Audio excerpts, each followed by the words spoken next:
For the past 100 years, Tudor has been about democratizing watchmaking.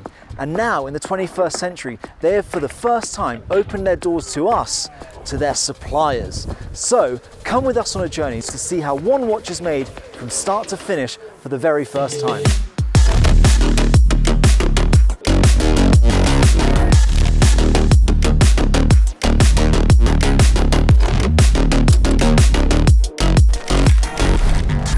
Now you might be asking yourself, why on earth should I listen to Russell tell me about Tudor? What has he got to do with the brand? I actually bought a Tudor watch, and this was a birth year Submariner, and I created a real connection between myself and the brand of Tudor through that watch. It was just a small Tudor Submariner, one of the last references to actually feature Rolex components still on the watch.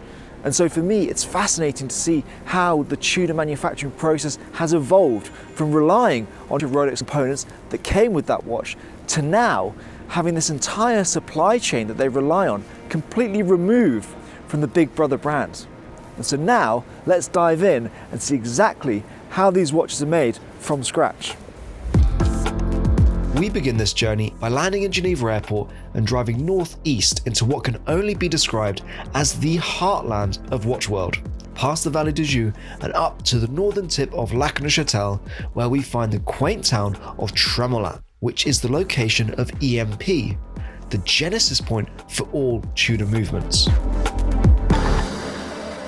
We're outside a space age building with space age stuff inside. This is EMP's brand new manufacture. EMP, a company majority owned by Kenitech, of course, who are majority owned by Tudor. They are making the base plates, they are making the raw components for every single Tudor manufacture movement inside this building here. They're making 10, 15 million components a year in here with just over 200 members of staff. You can see why Tudor and Kenitech chose these guys to partner with for their movement making.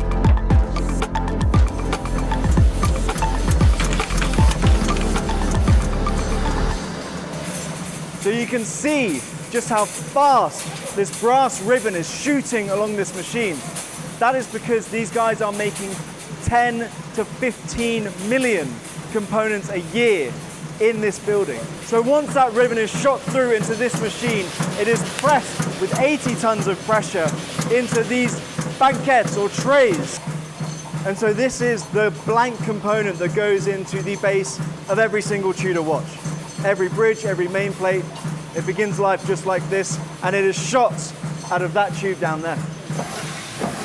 So I'm in front of a machine that is producing 60 tons of pressure to stamp out this movement. Now this component for this movement is going to go into the Calibre 56 family for Kenitech, for Tudor, and we're going to follow this train bridge along its journey on its way to making it into a Tudor watch. Now this looks similar to what I imagine an alien garage would look like if an alien millionaire had far too many spaceships, and they've all got to park them somewhere, right? But really, these are Pressitram, very precise, multi-axis machines that are taking those blank trays that we saw downstairs and they're turning them into the functional components. Starts here with the blanks and then exit here with those bridges every 50 seconds, but it still needs to go through a finishing sandblasting process. That happens elsewhere. This machine behind me pumps these out every 50 seconds.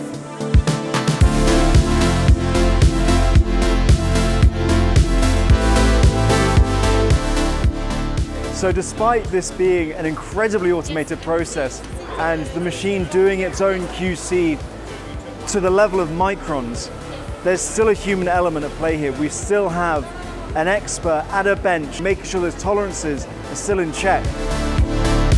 Next, we travel just down the road in Tramelan to visit EMP's older building that is still very much in use today. In this small workshop here, we've got two processes going on. We've got laser engraving and diamond beveling. And so this is the next step on that train bridge movement to getting into your watch.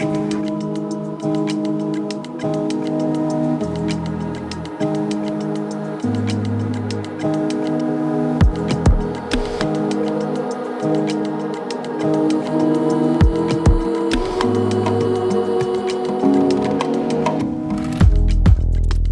behind me right now is that next step in the process where they've taken that finished part, that sort of laser sintered, it's about diamond beveling done, and now they're putting the pins, they're putting the jewels in place.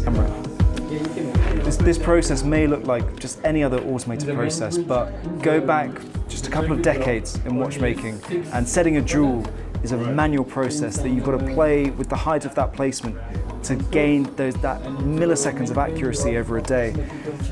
Now it's an afterthought. The jewel placement is automatically done, perfect every single time, never have to worry about it, and it will achieve that master chronometer certification. But what's even more impressive, that they are making the jigs that the components sit on for those jewels to be placed. These have to be micron perfect. This is a whole feat of engineering in itself to make the part, to help make the part. These are steps and steps and steps into the production of a watch. Just around the corner from here, we find Kenitech, the home of all the balance springs that keep our watches running on time. Now, producing a hairspring is likely the hardest thing you can do in producing a raw component for a watch. Now, while we are following the 56 family of calibers and they all use silicon hairsprings, we've come here to learn about how you create other types of hairsprings, and I tell you, the process, they have got it down to a T. They are stretching that raw thread of metal out to 0.06 millimeters thick. They are spiraling it by hand. They are then giving it that terminal curve, an automated process, so everything is perfect down to a T, gluing it into an oscillator, regulating it, and ship it off to Kenitech to go straight into a movement. Next, it's just a short 15-minute drive to a town that sits right on the border with France, Lannoy, where we find one of the most important and significant case manufacturers in all of Switzerland, Josef Baum.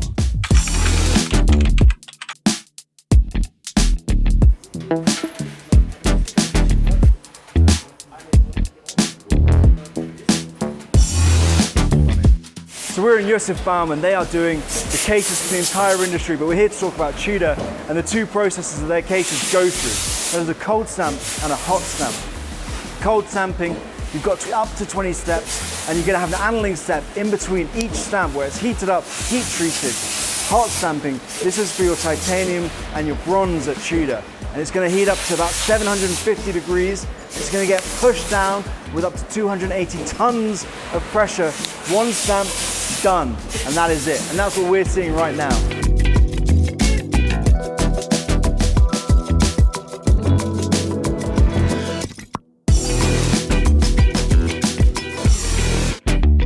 Just around the corner from Josef Baum, and I mean literally just around the corner, is Orolux, the masters of industrial case finishing.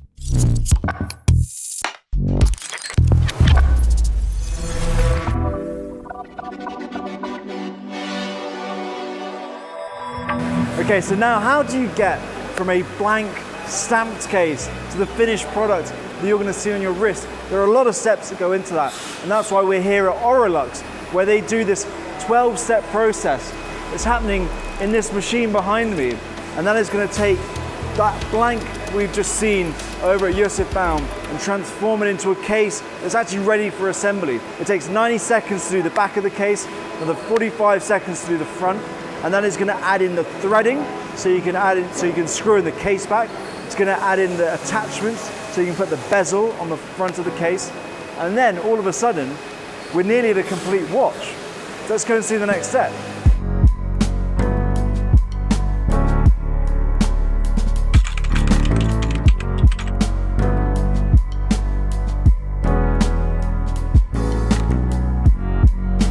Now we're going to cut to that amazingly satisfying bezel click that you hear in every Tudor diving watch. Let's go to that right now.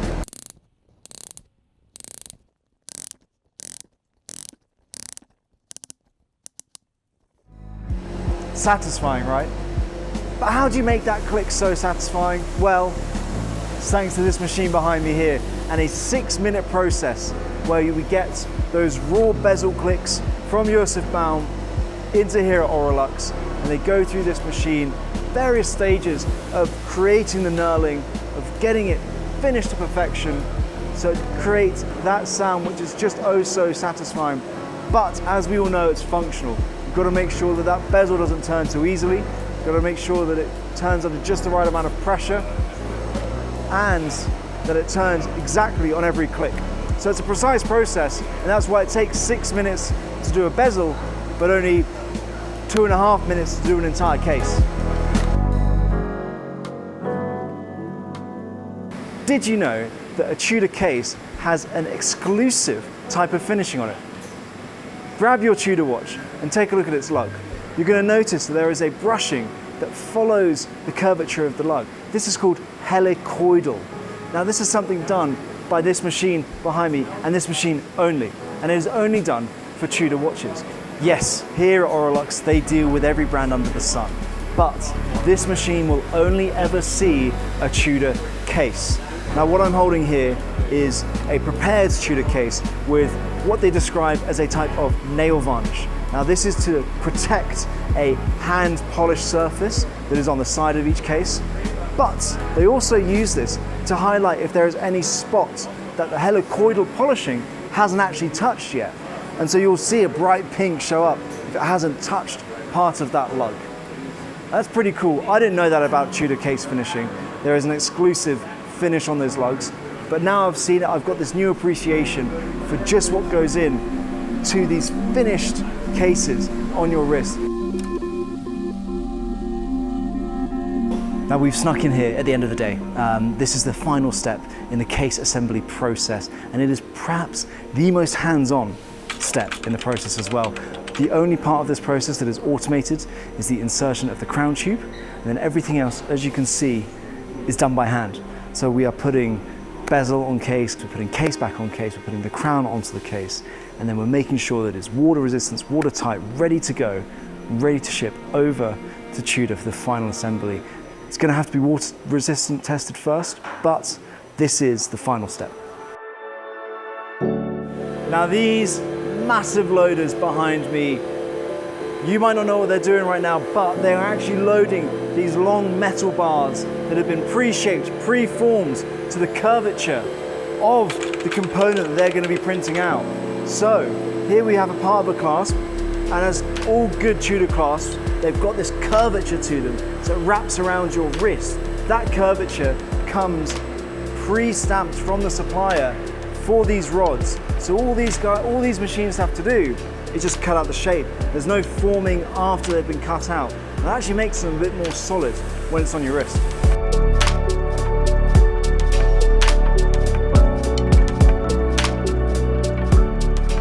Now by this point, you might have guessed it's not as simple as just stamping a piece out of a raw metal rod. Now, here we have a piecebook bracelet that is going to be ground down so it's perfectly symmetrical. You don't want any wiggle room, you don't want any lateral movement, and you can't have any rubbing at the same time. So this machine is just grinding them down so they're all perfectly uniform. And as you can see, they get put into this jig that looks like a big buzzsaw blade. And once it's in there, pop it in this machine, grind it down, and then it's perfect, ready to go into the clasp. Next, it was on to the historic town of La Chaux-de-Fonds, where we visited dial maker extraordinaire Montremo, one of the two biggest and most important dial makers active in Switzerland today.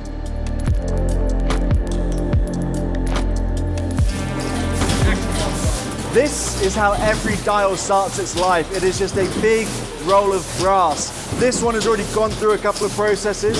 It has its date window stamped in there, it has its center hole stamped in there, and it's got 2 more steps to go, and we're going to follow it on its journey. So the next step is it needs its feet applied. The dial has to stand on something, and these feet just get pinned in, as you can see here in this very noisy factory. And once they're stamped in, it goes down. The next step, the final step, is going to get cut out, and then it drops into this tray, a dial ready, dial blank, ready to go, ready to be made into a Tudor watch.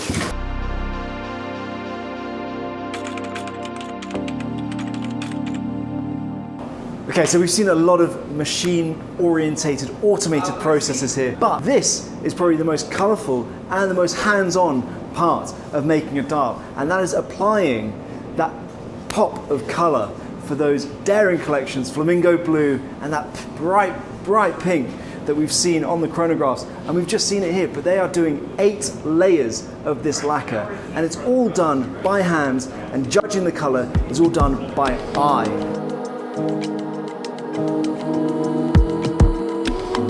So now we have reached the CNC part of this process, where they are milling out those sub-dials for the chronographs in these bright dials.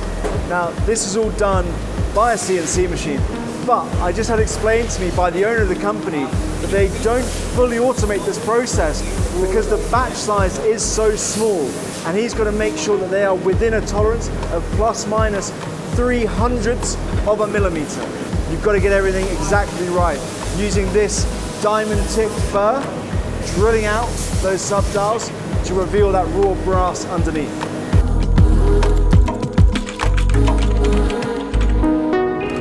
You'd look at this tray and you might think, oh, you've just got a bunch of different metal colors and metal types for different dials. Wrong. These are all brass blanks, and they've gone through a galvanic process to add that color to them in a chemical way, but without losing that finish underneath them. And so you still maintain either that sandblasted finish, that sunray finish that we're about to go and see, but you can have whatever color on top you like, and it can still play with the light just the way you want it to. And we've just seen actually that pink Chrono Daring Collection dial go through galvanic bath, and that is going to give those sub-dials that deep, rich black color without losing the detailing of the snailing texture inside.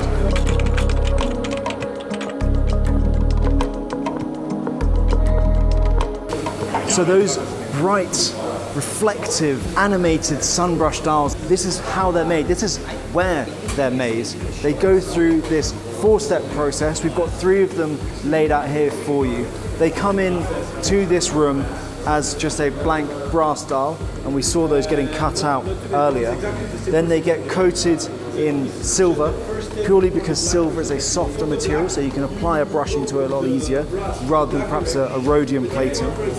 Then it's going to go through this brushing process to apply that sun ray effects onto it, and that is done through a combination of these brushes with this limestone powder mixed with water and soap. And then it's going to go through 2 of those brushes, rotating around on those little pedestals, and it's going to come out looking like this, a finished sun-brushed dial.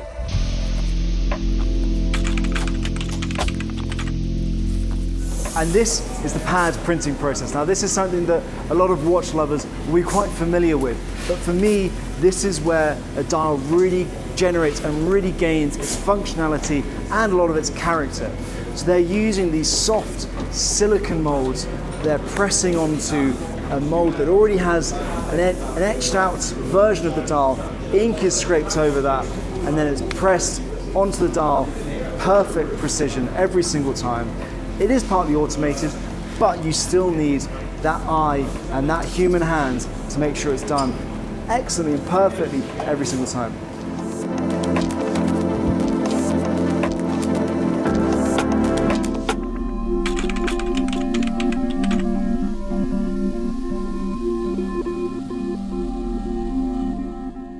So we've seen those applied hour markers be made, and now we're seeing them placed onto the dial. Now this, you might think, is quite a simple process. The small feet go into the small holes, job's done. Not quite. If you make the tiniest mistake, if you don't put those markers in exactly the right place, the dial is scratched and it's ruined, gone, scrap heap with it. So these guys are really concentrating hard.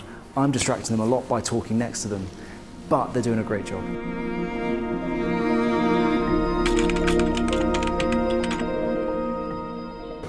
Now this is the final and perhaps the most magical step in the process of dial production, and that is the application of the lume.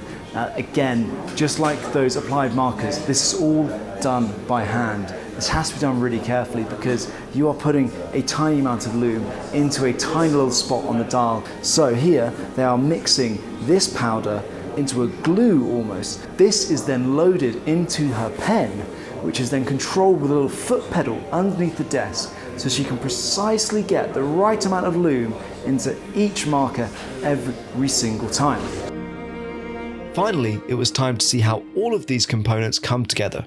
So we headed 15 minutes down the road to Locle and the double home of Kenitech and Tudor in their new manufacturing facility, which dominates the outskirts of this watchmaking town.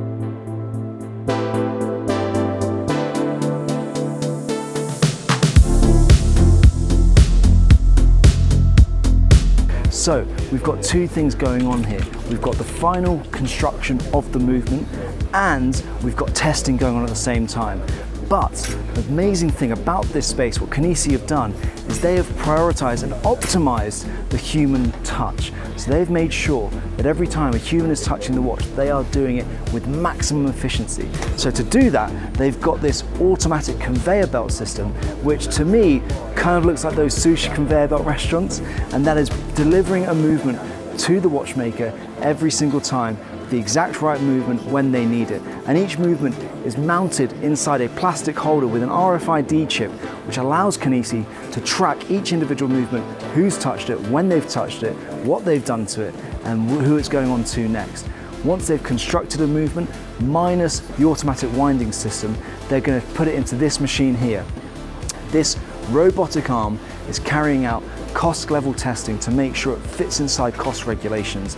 Then after that, it's going to shipped off to costs just to get that full certification before it comes back here.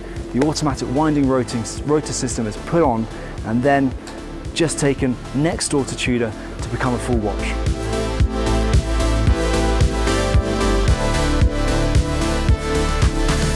So now we've teleported through the walls from Kenitech here into the Tudor manufacture, from the grey side to the red side, and now we are seeing final construction of the watches. So we have cells all around this room, all identical, and each cell has different functions within it. So you have a dial placement, hands placement, and then finally placing that unit inside the case.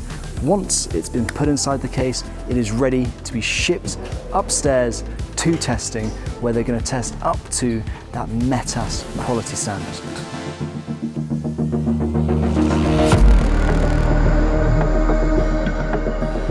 And now we've entered the Tudor testing facility. This is where every single Tudor watch, complete in its case, passes through to make sure that every single step that we've already seen take place happens to perfection. So we have anti-magnetism, we have testing at different temperatures and different positions, we have waterproof testing. This is everything tested to METAS certification. So while METAS do come in and they do test regularly here, this is all done to METAS standards. And every single Tudor watch ever made, that one on your wrist right now, went through this room, if it was made after 2022. And as you can see, this place is running autonomously and automatically 24/7 with the help of these two very cute little robots that are moving watches around all the time, making sure that testing never stops, that watches keep rolling out and they keep getting to stores, just like the Discovery Studio in London with the Tudor Library and Lounge. Now, I still believe, as I did at the beginning of this video, that Tudor is the best in the world at democratizing watchmaking. They do this through using the best suppliers in the world at scale. And that is how they're able to deliver such good quality to your wrist at such a good price. In our library and lounge, we really captured the essence of Tudor and presented it to you in a storytelling focused way that allows you to take the time and discover watches in a relaxed environment. We are community focused, narrative focused, and watch obsessed. We've already been telling stories with Tudor all year. Just look at the events that we've had with James Dowling, with Adrian Barker, hosting in our Discovery Studio. Look at all of the incredible videos that we've hosted with them, whether it's Andrew going to the manufacturer to discover his box of chocolates of Tudor that he had in front of him. This really is the culmination of our partnership with Tudor, coming here and discovering exactly how these watches are made and being able to tell you that story in the comfort of our library and lounge. But now I want to hear from you guys. Was there anything in this video that you found surprising? Was there something that you didn't see that you were expecting to? Make sure you let me know down in those comments, because I was certainly struck by just how much the human touch is still used in the production of a Tudor watch. I actually found it quite comforting to see experts on hand at every step along the way, because these are described as industrial products, which is kind of a slur used against them at times, and that makes it sound like a human doesn't touch them until they go into a display case. But it couldn't be further from the truth. Anyway, you let me know down in those comments, and as always, to watch more videos just like this, subscribe to the Time+Tide YouTube channel. Bye bye for now.